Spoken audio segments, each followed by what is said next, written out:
bienvenue dans cette nouvelle vidéo qui va être un tag puisque ça fait longtemps que je n'avais pas fait et que j'ai trouvé ce tag plutôt sympa même s'il est plus trop d'actualité puisque c'est le tag Stay at Home Booktube, tag que j'ai vu sur la chaîne de Alex Bouquin en Prada que j'avais beaucoup aimé et je me suis dit pourquoi pas le faire. Et puis bon, après Stay at Home c'était durant le confinement j'imagine, mais ça peut toujours être d'actualité, hein, on sait jamais ce qui peut arriver. Donc voilà, j'avais envie de le faire. Donc il y a 9 questions et on commence tout de suite. Donc première question, attendez je prends ma petite fiche. Première question, restez à la maison, un livre que vous avez lu en une journée. Alors là pour le coup je crois qu'il y en a un de mémoire, peut-être j'en ai eu d'autres, mais celui-ci je suis sûre de l'avoir lu en une journée puisque c'était pour un challenge.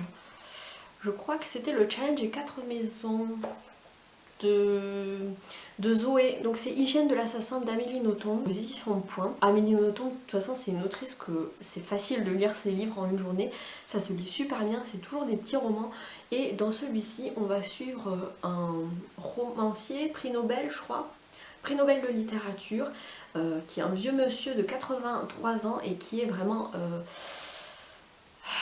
très obscène, très sarcastique, très aigri, enfin voilà, il aime personne et surtout pas les journalistes qui vont venir l'interroger, l'interviewer en fait les uns après les autres.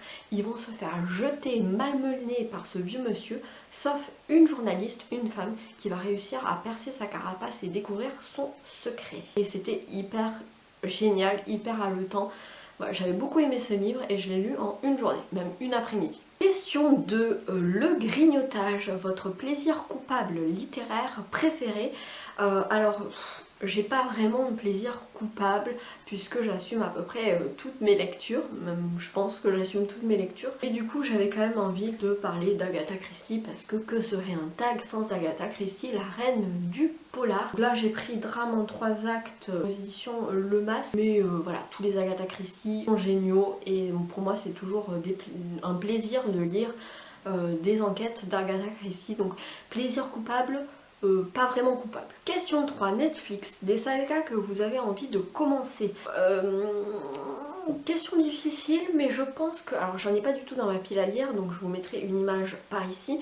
Donc une saga que j'ai beaucoup envie de commencer, je crois que c'est Fils des Brumes de Brandon Sanderson, qui est un auteur de fantasy adulte dont j'attends énormément parler en bien. Je sais qu'il a écrit aussi un one-shot qui s'appelle Elantris, il me semble.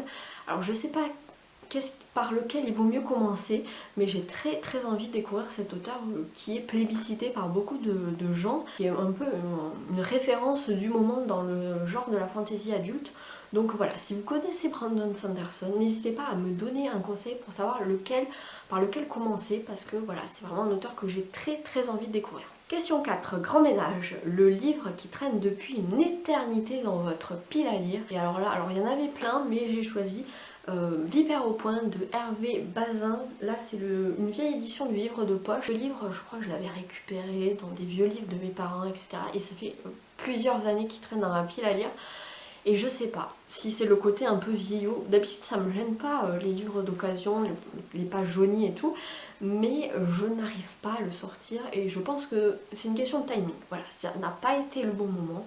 Je le lirai un jour, il suffit d'attendre le bon moment. Ensuite, question 5, Animal Crossing, le dernier livre que vous avez acheté parce que tout le monde en parle. Alors Animal Crossing, j'avoue que pendant le confinement, je sais pas vous, mais moi je voyais Animal Crossing partout. Tout le monde parlait d'Animal Crossing et j'étais un peu sur la touche puisque j'avais l'impression d'être la seule à ne pas y jouer. Mais bon, donc un livre que tout le monde parle et que j'ai acheté récemment, c'est le dernier Joël Dicker, qui s'appelle L'énigme de la chambre 622 aux éditions de Fallois. Je l'ai déjà lu, un petit peu en dessous des autres, mais bon, pour l'histoire on va suivre Joël Dicker qui se met lui-même en scène, qui a le syndrome de la page blanche et qui va décider de partir un petit peu se mettre au vert au palace de Verbier dans les Alpes suisses. Et en allant en prendre possession de sa chambre 623, il va se rendre compte dans le couloir que la chambre voisine ne s'appelle pas la 622 mais la 621 bis. Et donc il se dit c'est un peu bizarre.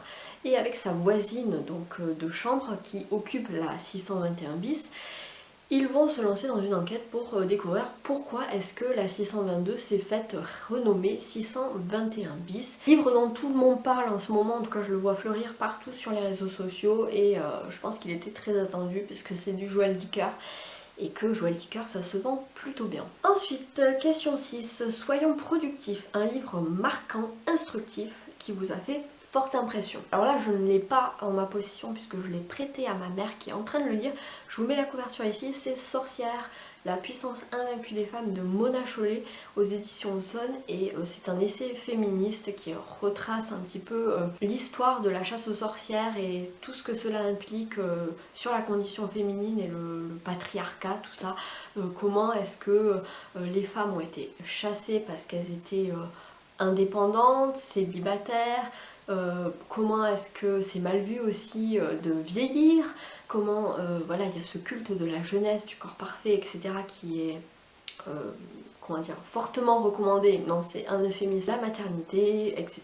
Ça aborde tout un tas de sujets et c'est hyper instructif, ça permet de déconstruire des idées reçues, mais n'hésitez pas à le lire parce que vraiment ce livre a un peu changé ma vie. Question 7, réseaux sociaux, un livre qu'on vous a offert. Ce livre, je crois que c'était à mon anniversaire, non c'était à Noël je crois, ouais à Noël, c'est mon beau-frère qui m'a offert le prix Goncourt de l'année 2019 qui est Tous les hommes n'habitent pas le monde de la même façon de Jean-Paul Dubois aux éditions de l'Olivier, que j'ai déjà lu, je vous en ai déjà parlé, j'avais beaucoup aimé cette histoire d'un homme qui est enfermé dans une prison de Montréal parce qu'il s'est passé quelque chose qui l'a conduit en prison et du coup on va avoir des flashbacks sur sa vie, comment sa vie avec ses parents, comment il a grandi, ses études, etc.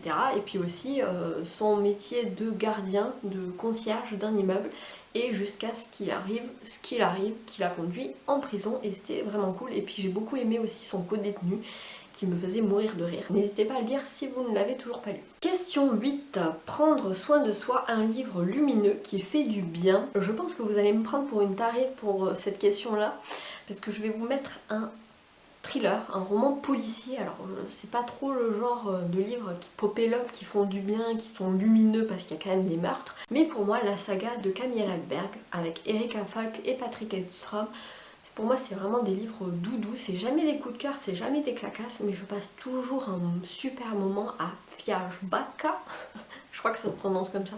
C'est du suédois, hein. C'est un petit village suédois qui est très pittoresque. J'ai tellement envie d'aller en vrai là-bas pour voir si c'est vraiment comme dans le livre. J'aime beaucoup les personnages qu'on apprend à connaître et à aimer au fil des tomes.